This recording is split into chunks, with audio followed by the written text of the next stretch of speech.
make some Mshikakis. Today we're going to be making chicken Mshikakis. So I have already my boneless chicken there. I have my pilipili hoho, tangawizi, saumo, yogurt, and some spices. It's a spice I will be highlighting as I mix them for my marination.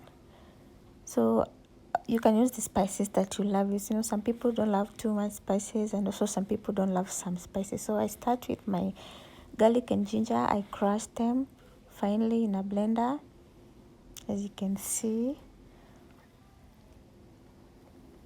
Then I add the mixture to my chicken that I've already sliced in small pieces.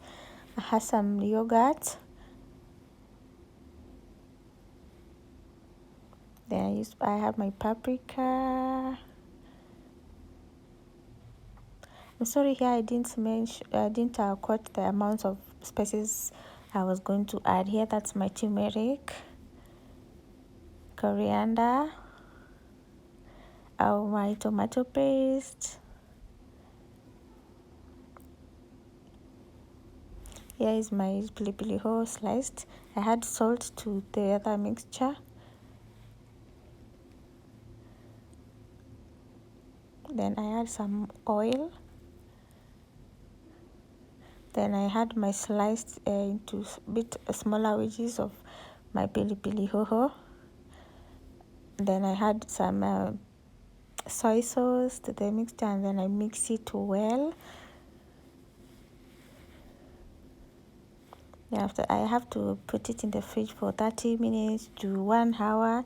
Depends on how long you want to take before you make your Mshikakis. Now I go and dice my red onions into bigger portions. These ones are the ones that I'll be using to add into the chopsticks.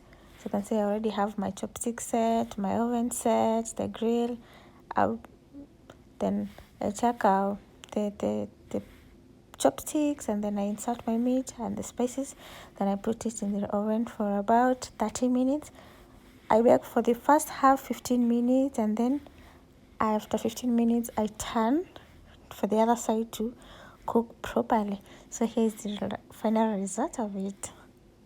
How is it, guys? Mine was served with rice and some greens. Thank you for watching.